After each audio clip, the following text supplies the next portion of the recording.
Hello and welcome back to my channel. In this video, we'll be discussing tips for the removal and replacement of the manifold absolute pressure sensor or the MAP sensor on this 2025 Kia 5 with the 2.5 liter engine.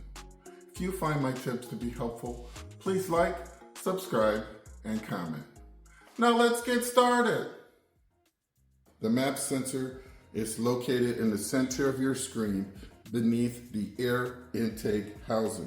Some of the symptoms associated with a faulty or dirty sensor include rough idle, hesitation, poor acceleration, stalling, misfire, and poor fuel mileage. You'll also have diagnostic trouble codes P0107 and P0108. Supplies needed for this task include a MAP sensor if needed, an 8mm socket, short extension, and a small ratchet, and you may also need some mass airflow sensor cleaner. Please see other items in the description below. So you might ask, what does this part do? Well, it measures the pressure in the intake manifold and sends that data to the engine control unit, which adjusts the air-fuel mixture to optimize engine performance. So let's go ahead and move forward with the removal of the sensor. Okay, so you have your air intake housing. What you want to do is just grab it like this, wiggle, pull upward and towards the front of the vehicle. And these two little connectors will disconnect. And then there's a hose connection here. You simply twist and lift off, okay? And now you can see the MAP sensor with the white label. My hands are going to get in the way a little bit, but I'm going to walk you through the process of removing this sensor. So, what you have at the lower front portion of the sensor is a locking electrical connector. And so what you're going to have to do is use your finger to unlock the gray tab by pushing it down and away from the sensor. Okay. If you can't get your finger on it, you can always use a flat tip screwdriver. That gray tab should move about 1/4 of an inch when it unlocks. Any less than that and it's still locked. Let's go ahead, grip tightly and pull that connector away from the sensor. There you go. Okay? Next, what we're going to do is use our 8mm socket to unscrew the 8mm bolt. My bolt is already loose for demonstration purposes, but I'm going to show you guys how to do it. And I just want you to be very careful. So you're going to come in at about this angle right here. Now you have to pull back in on this fan shroud. Just pull it in a little bit and get your extension and socket onto that bolt, okay? Okay, see how I just pulled back on it a little bit? And there you go, I'm on the bolt. There's not a lot of room there. Once you loosen it up, what you can do is remove the ratchet and just leave the extension and the socket. And then use that to just turn the bolt. Now, you want to keep a little pressure on it so that the bolt doesn't fall down because there's a cover underneath the engine. And if that bolt drops down, it's going to be sitting on that cover and you might have to remove, I don't know, 8 or 9, maybe 10 bolts just to loosen the cover so that you can get in there and find that bolt. Okay, so let's not do that. So keep a little pressure on the bolt and keep rotating it. And watch the bolt very carefully and then lift off the socket just like that, leaving the bolt in place. And then you're going to come in and just grab that bolt with 2 fingers, hold on tight and pull it out. Okay, just like that. Another way would be if that bolt was just sitting there and it was already loose, you could use a magnet to simply go in and carefully attach it onto that bolt and pull the bolt out. Okay? So I gave you two ways to handle that problem. And now we're just going to go in, give a slight twist to the sensor and pull it out.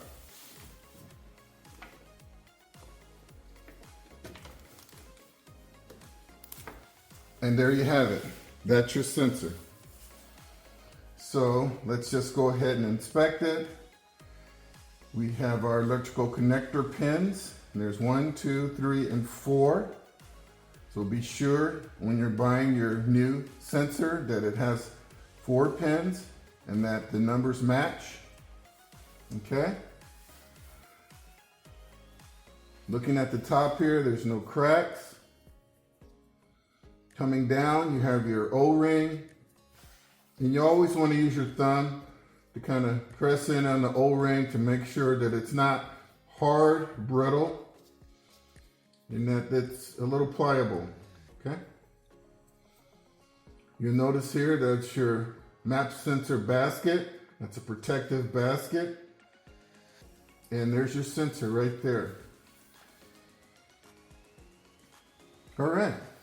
So at this point, I'll let you know that I did not have a check engine light, but I'm going to walk you through a quick process here of steps that I would take if I did get a light.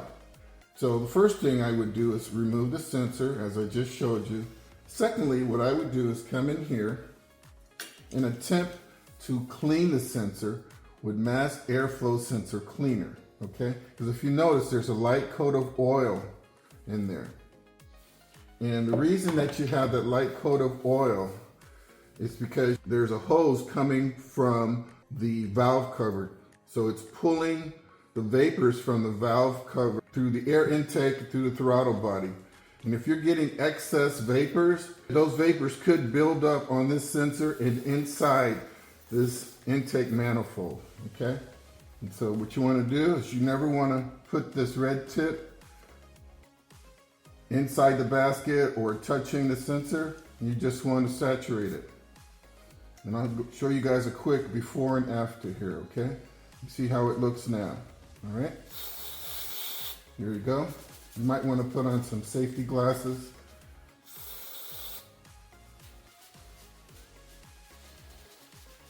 I always just do it 3 times. Okay. Shake it off. Now this stuff dries right away. Okay. If you notice, there is a copper sensor at the base of that hole, and it's a whole heck of a lot cleaner.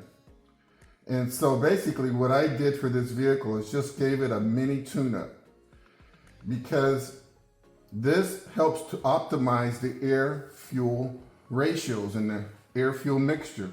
And so if this sensor is not working properly, or if it's dirty, the readings that it's sending back to the computer are not going to be as accurate. And therefore, you're not going to be completely optimized. Hope you guys understand what I'm saying. And so what I would recommend, make at a minimum of once a year, you guys should come in here and clean this sensor off. Okay? That's going to give you a little mini tune-up. And you'll see your mileage come up. All right? Pro tip there. That's a serious pro tip for you. All right. That's really all I wanted to cover in this video. And so let's just go ahead and get this part reinstalled. Okay? And to make my life a little bit easier, I'm going to go ahead and install the electrical connector first. Okay? And so I'll give you guys a quick demonstration of what I did, and you probably couldn't see what I was doing. So I pushed it on, and you heard the click, right? Now it's fully locked. And so what you couldn't see me doing earlier is pulling down on that locking mechanism. So there's that gap right there. If If you open it only, you guys know what I'm getting at here, but if you don't open this fully, you're not going to be able to pull this connector off. Okay? So go ahead, get it on. Once it's on, lock it, give it a tug. Okay, perfect. Now you look down where this basket fits into the hole, and you're just going to push it into the hole and making sure that you're lining up the mounting flange with the bolt hole. Okay? So far, that's the easy part. Now the trick is to get this bolt in without dropping it. I'm going to show you how to use my magnet to do that. And so what I'm going to do is install the bolt using my magnet, and then I'm going to come in and tighten it up. Okay? Let's see if I can do it. Okay, got it in. So I got my bolt in place using the magnet, and then what I did was I went in with my finger, held the bolt in place, and I pulled the magnet away. And so my bolt is just sitting there waiting to be tightened. And the hole is long enough and deep enough so that if you perform that step, that's pretty much going to solve the potential dropping issue. Okay? Come in here with my socket without the ratchet. Remember, you got a spacing issue here. Okay? Come in on top of the bolt. And now I'm just going to tighten the bolt as much as I can. And now I come in on top of that with my ratchet.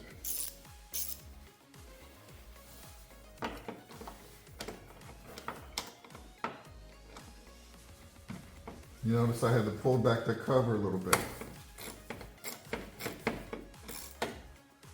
Okay, and it just needs to be snug. Okay. Double check the lock. Now we come back here, install the housing, the right side first, then these two connectors, and there you have it. Well folks, that wraps up this video on the removal and replacement of the map sensor for this 2025 Kia K5 with the 2.5 liter engine. I hope you found my tips to be helpful. Please like and subscribe, and until next time, drive defensively.